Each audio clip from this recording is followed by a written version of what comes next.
XX, mujeres, mujeres.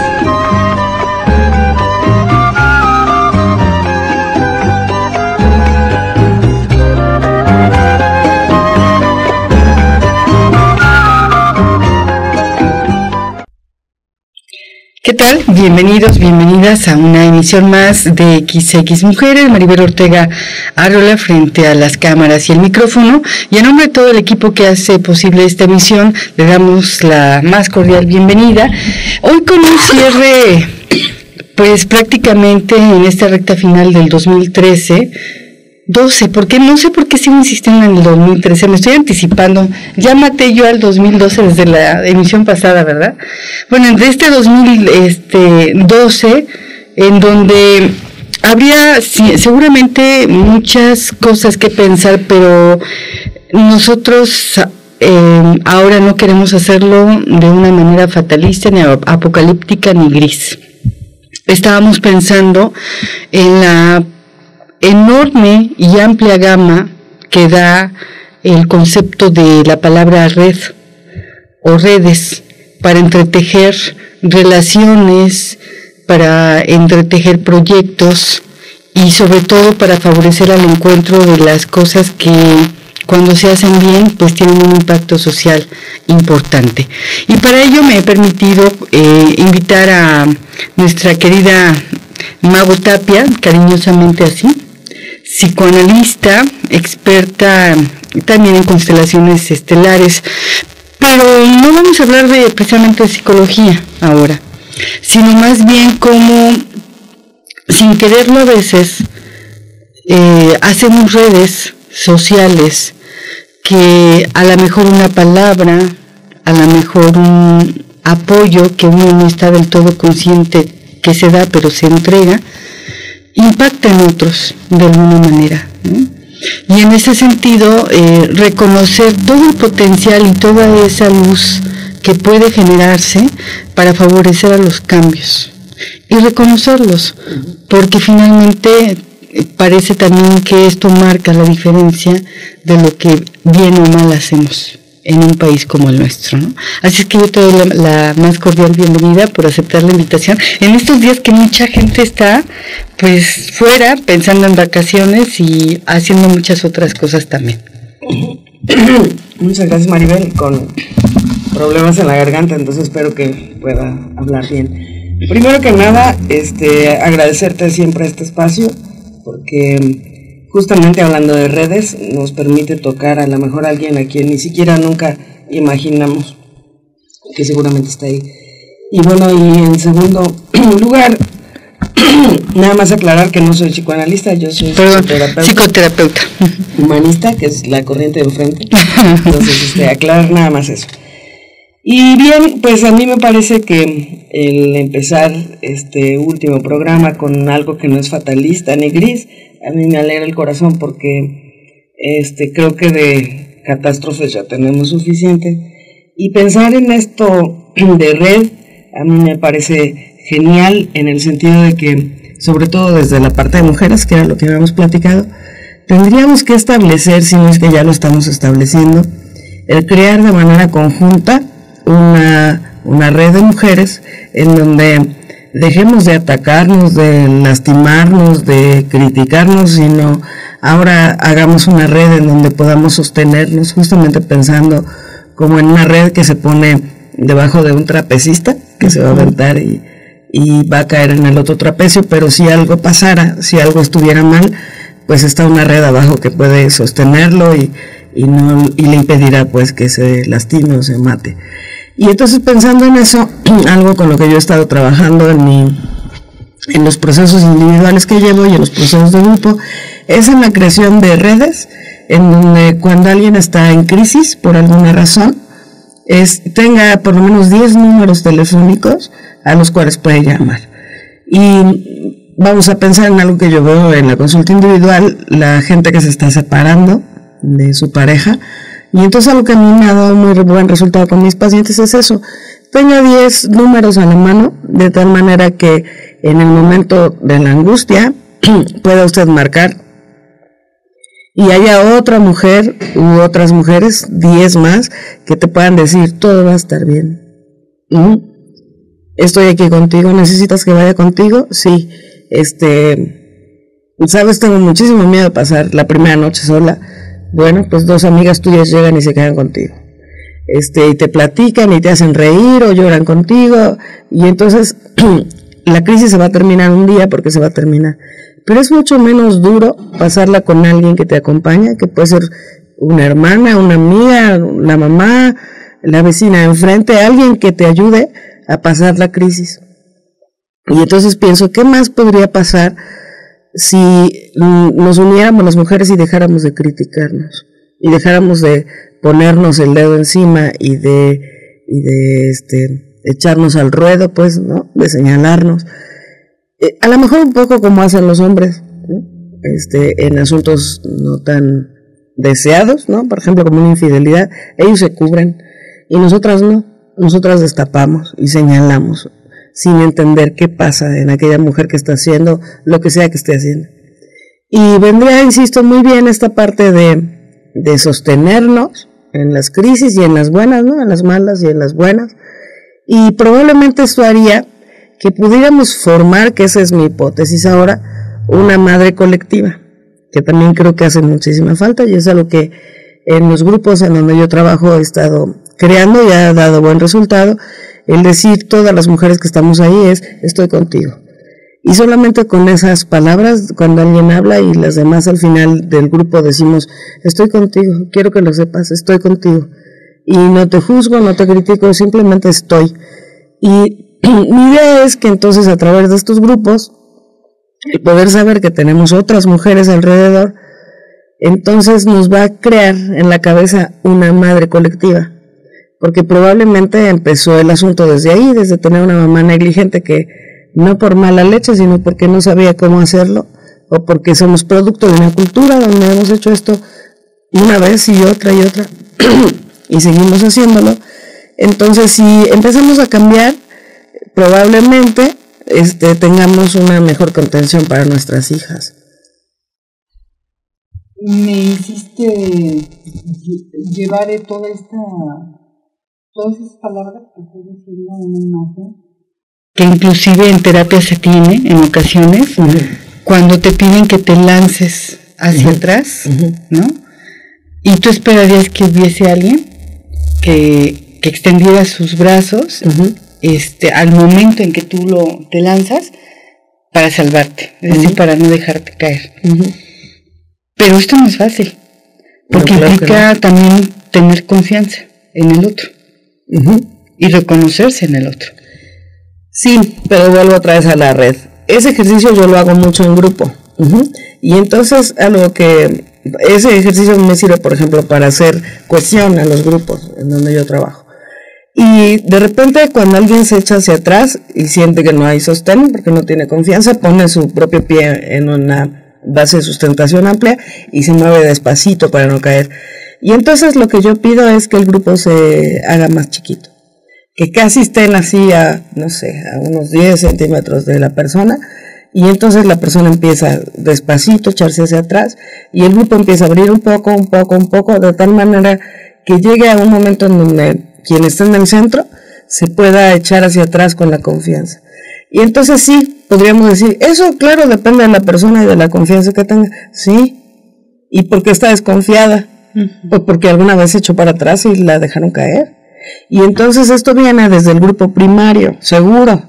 Lo más probable que venga del grupo primario, de papá y mamá y la pequeña sociedad, que son tus hermanos, etcétera. Si eso no fue así, si tú tuviste una buena contención en la familia, pero luego la vida te zarandeó y te tumbó y no había quién, y viene otra vez de un grupo, ¿no? En España, algo que yo aprendí una vez en un curso de enneagrama que tomé, fue, si un humano te enfermó, un humano te sana. A mí esa frase me encantó, porque pensé, eso es lo que hacemos en terapia, reparar desde la parte humana, desde la parte más cálida que tienes, a intentar reparar lo que otro humano hizo. De tal manera que si alguien está desconfiado, eso no le salió solito, eso resultó de un día se echó para atrás y no había nadie y se azotó. Entonces, ¿qué pasaría si ahora le construimos un grupo en donde no te puedes caer? Y no te puedes caer. Y entonces, si hay un conato de caída, el grupo inmediatamente recompone, cierra el círculo, y entonces no te puedes caer. ¿Y no te caes? No te caes. ¿Y recuperas esa confianza?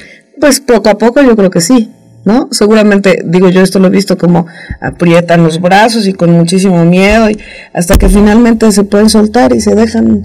Y luego además yo lo que les digo es, por favor pide lo que necesites, más fuerte, menos fuerte, de este lado no siento sostén, acá están empujando muy fuerte, por favor no. Y eso otra vez es solamente una analogía de lo que pasaría en la vida. Pero fíjate que esto que estás comentando es bien importante, porque el saber y que me digas pide lo que realmente necesitas es algo que no estamos acostumbrados, no nos han educado para plantearlo de esta manera, ¿no? A los hijos no les hablamos ni les decimos esto, ¿no? Que sería como una palabra muy, muy importante para favorecer el encuentro de su propia seguridad, del fortalecimiento de su autoestima. Claro. Y además de que no nos enseñan. ¿Quieres un poquito de agua? Sí. ¿Nos pueden regalar un poquito de agua? Muchas gracias. Además de que no nos enseñan a pedir, muchas veces no nos enseñan a recibir. Y entonces hay hijos que solamente reciben y reciben y reciben, y no saben que también tienen que devolver, porque no hay mamás que pidan, o no hay papás que pidan, ¿no? Y entonces ese hijo que solamente recibe y recibe y recibe, pues no devolvió porque nadie le pidió. Y entonces cuando estás en el mundo, pues es la misma historia, ¿no? Solamente vas a pedir. Pero no sé si vas a pedir lo que necesitas, o vas a pedir solamente por pedir, ¿no? Que eso sería otra vez una tragedia. Gracias. Te agradezco mucho. Y luego entonces quiero pensar que hay una palabra que tú mencionaste hace un momento que a mí me parece muy, muy significativa. Estoy aquí, contigo. Esa es una palabra que me parece es un antídoto para amainar un poco los miedos y sentirte en soporte, acompañado. Sí. ¿Cuáles serían las palabras que deberíamos cada vez eliminar más de nuestro vocabulario y que dirigimos, por ejemplo, a los hijos, a la pareja, al compañero, a la compañera? Pues no sé exactamente la palabra, pero yo creo que todas las palabras que degraden. Inútil, no sirves, quítate, me estorbas, no puedes hacer nada bien, en fin, yo creo que todas las palabras que degraden o todas las palabras que rechacen, que te hagan saber que no eres bienvenido, que no eres aceptado. Entonces creo que todas esas palabras deberían de salir del vocabulario. Y que inconscientemente se dice. Pues sí, porque otra vez creo que eso es un asunto, volviendo a las redes, es un asunto de redes, no es algo que tú construiste solo, es algo que te dijeron y que hiciste tuyo y que oíste en otro lado y que entonces repites.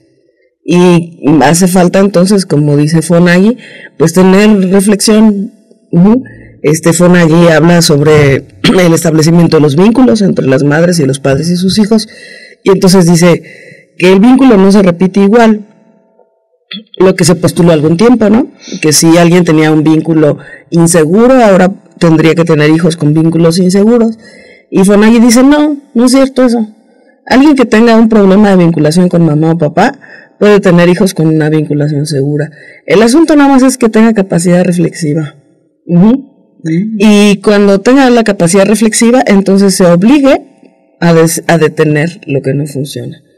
Aunque no lo sienta, a mí eso para mí es nuevo, yo lo estoy aprendiendo en un grupo, en donde estoy trabajando con un compañero cofacilitador, y me invitó, ese grupo era de él, y me invitó a cofacilitar con él, en un título que se llama Niños Difíciles, pero resulta que no trabajamos con niños, sino con papás, y entonces yo le decía, vamos a ponerle a ese grupo Niños Difíciles, Padres Complicados, y hemos estado trabajando con los papás con muy buenos resultados. Y Se me fue la idea de por qué estaba con los niños difíciles. Porque empezaste a decir que el hecho de que tengas, digamos, una relación complicada con papá, mamá, no significa que la mantengas con tus descendientes. Sí. Se puede romper. Ya me recuerdo. Y entonces una chica que va a ese grupo, a mí me enseñó algo genial, ¿no? Una de las participantes, y entonces ella dijo, a veces cuando mis hijos se acercan, yo me siento muy tensa, y entonces me pongo dura y muy tensa, pero no me quito. Entonces aguanto la tensión que yo tengo, y entonces ahí espero. Y entonces ellos se acurrucan junto a mí, vemos una película o lo que sea, y yo toda la película estoy tensa. De mis ganas yo los quitaría, pero no los quito. Y entonces a mí se me hizo genial, de verdad me abrió un panorama, y admiro de verdad a esta mujer, porque eso es quitar lo que estorba. Y entonces eso es cerrarte en ti para decir, esto es lo que tengo que hacer. O sea, las cosas van a cambiar porque van a cambiar, y yo estoy aquí para eso, no me importa lo que sienta.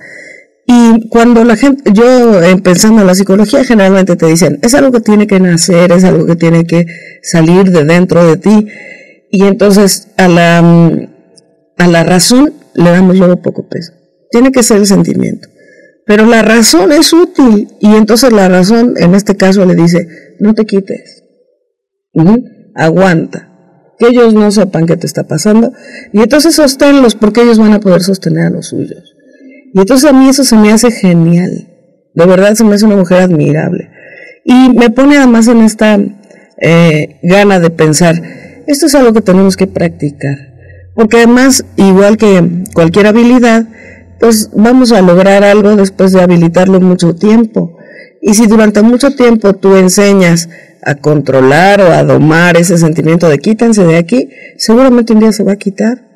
Pero además no solamente eso, sino es dejaste una forma distinta a la que te enseñaron a ti. Y eso es valiosísimo. Es decir, ya no grité, no golpeé, contuve. Aunque tenía ganas. Claro. Y en ese sentido, al contener, también me estoy dando cuenta que tengo la capacidad de resistir y de controlarlo. Y de crear algo nuevo. Mucho mejor a lo que me dieron a mí.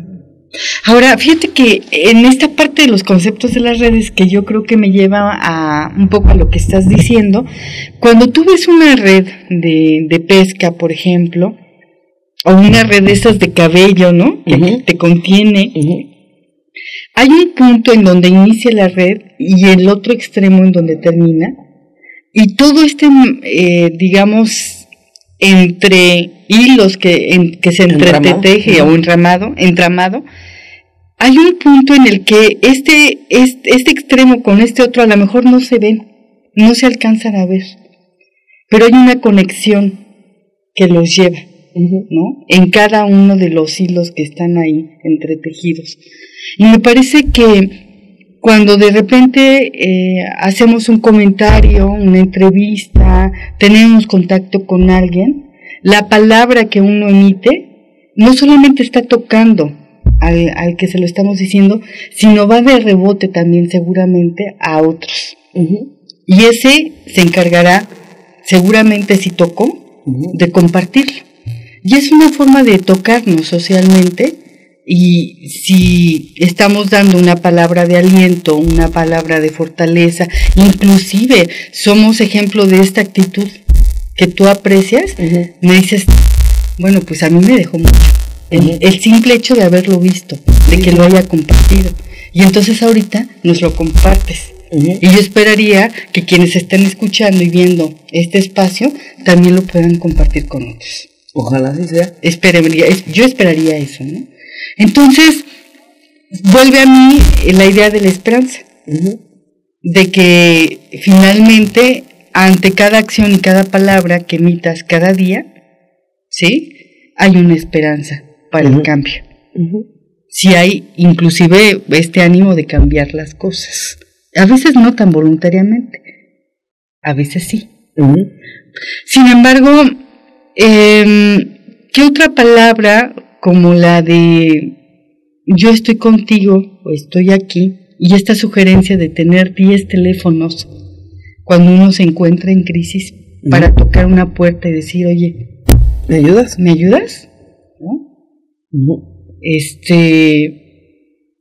Que yo no sé si la ayuda o el apoyo sería distinto, o habría que verlos con un ente distinto, si la ayuda o el apoyo tocan o van hacia lo mismo.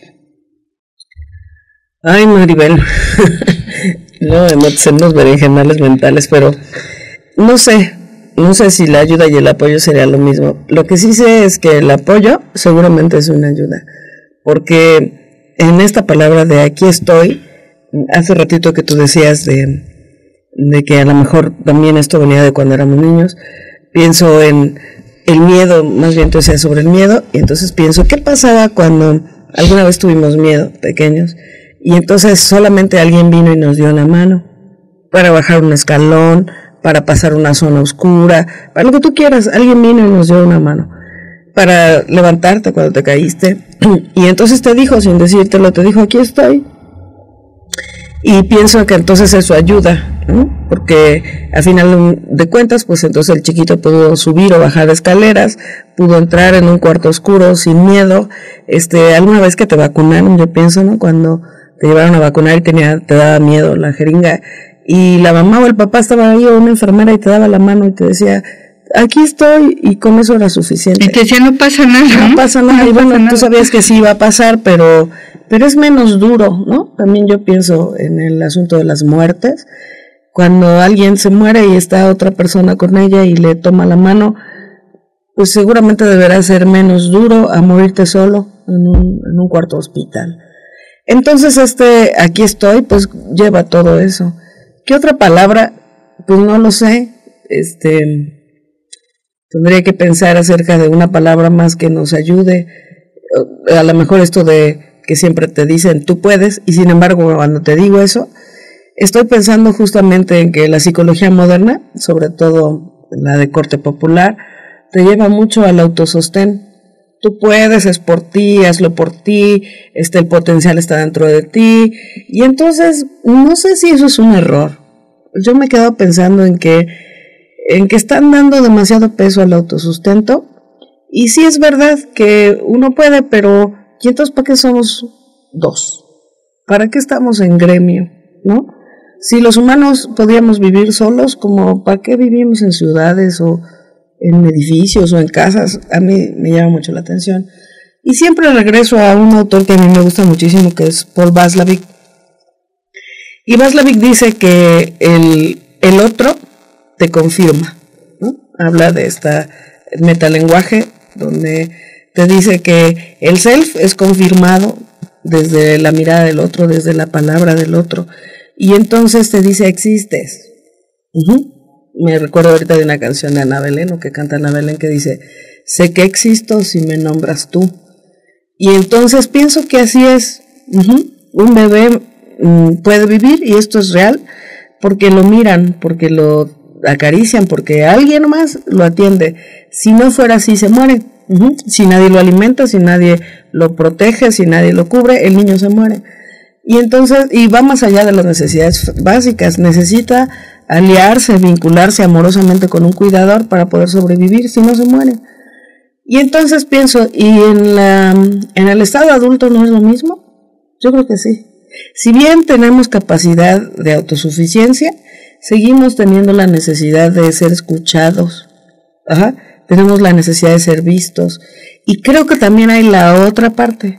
Creo que también existe la necesidad de escuchar a otro, de mirar a otro, de decirle a través de la palabra, existes, aquí estoy.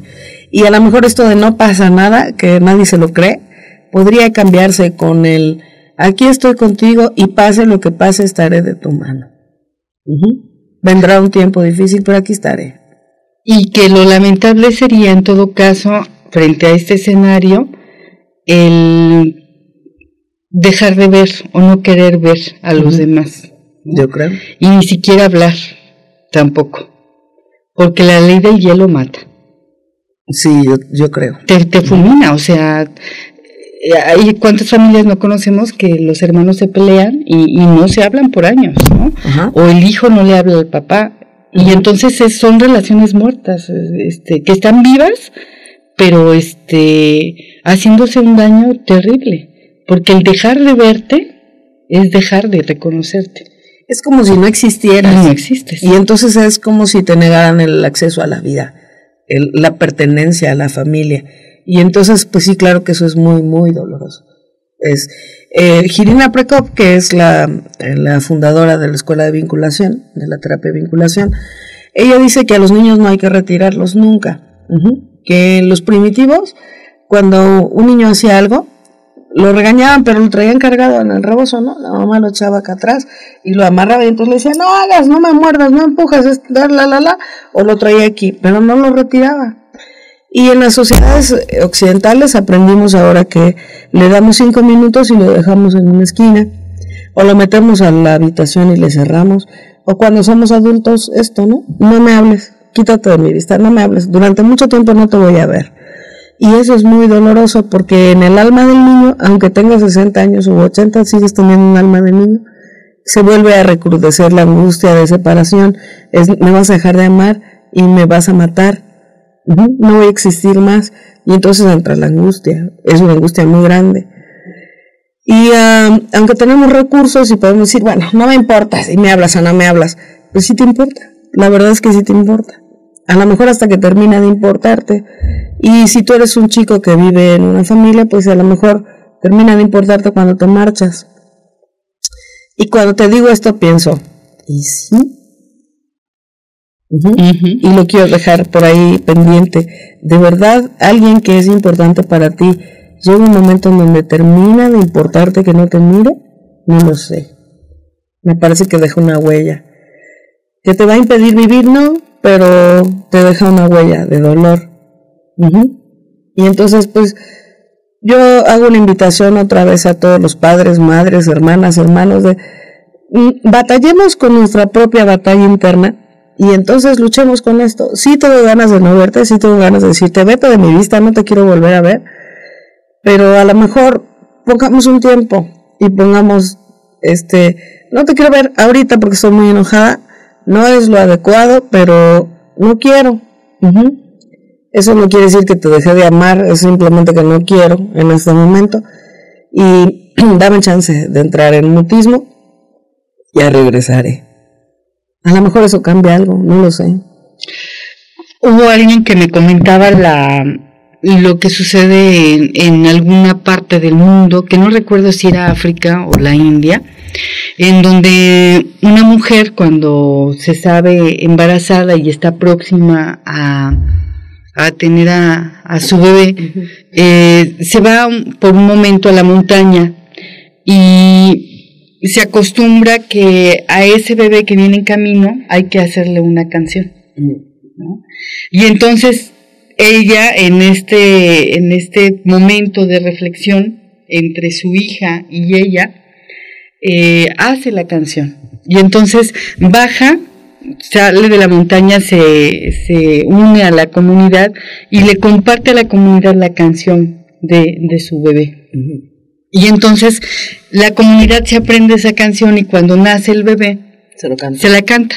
Y entonces cuando es su cumpleaños le cantan esa canción, ¿no? Durante todo su desarrollo.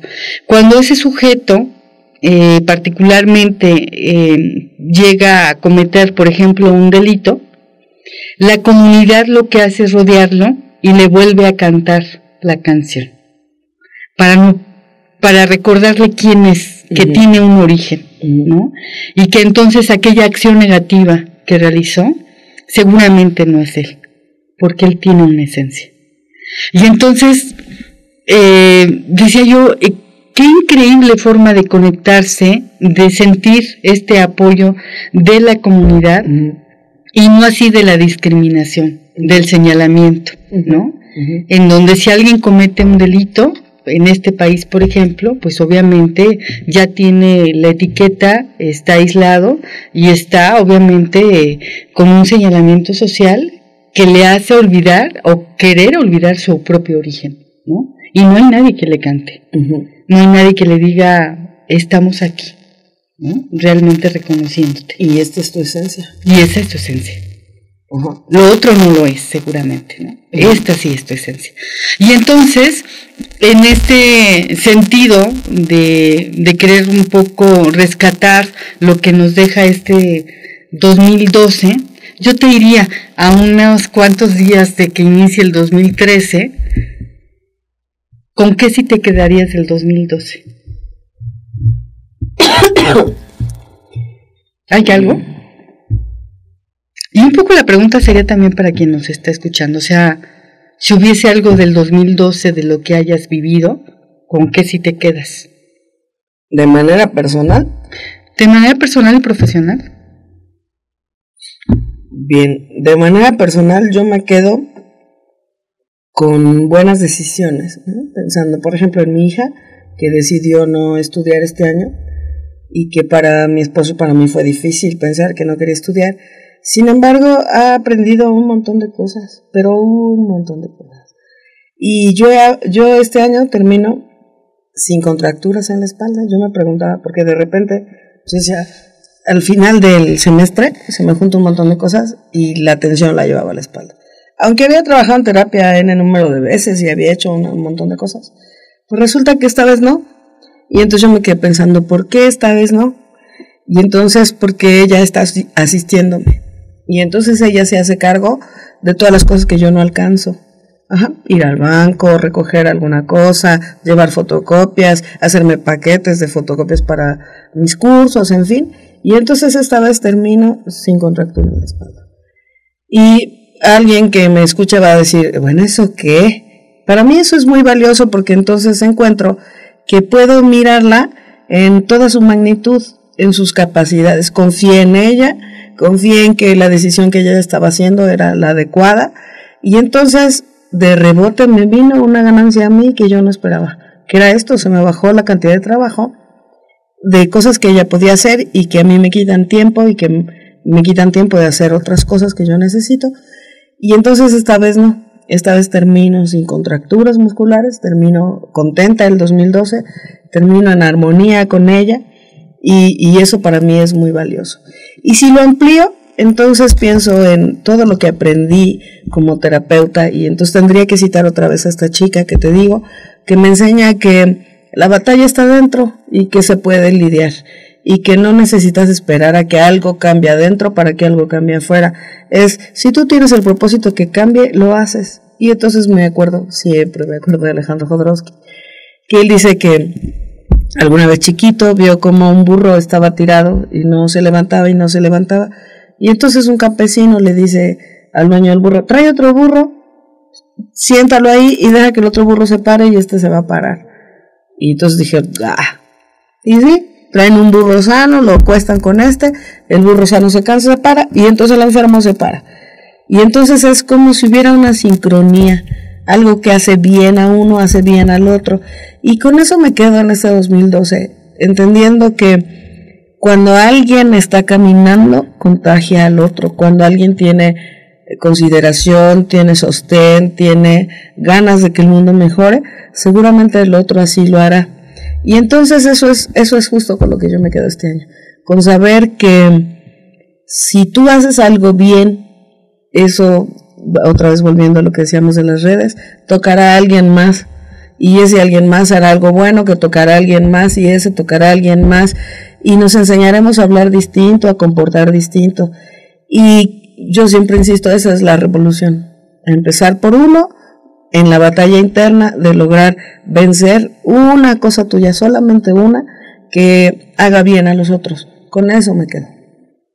Yo me quedaría entonces con tus palabras y con esta idea de hacer extensiva la pregunta a quienes nos están escuchando y viendo, ¿con qué nos quedamos? Cada uno de nosotros en un autoanálisis, y seguramente vamos a encontrar más de una de las cosas que sucedieron o vivimos en este 2012 que seguramente nos motivarán lo suficiente para proyectar un 2013 en este ánimo de saber que que sí podemos lograrlo y que si antes no habíamos externado o dicho a alguien, aquí estoy contigo, aprendamos y no tengamos miedo a decirlo, porque además el aquí estoy contigo también implica sentir un compromiso con el otro, claro, y responderle, ¿no? Sí.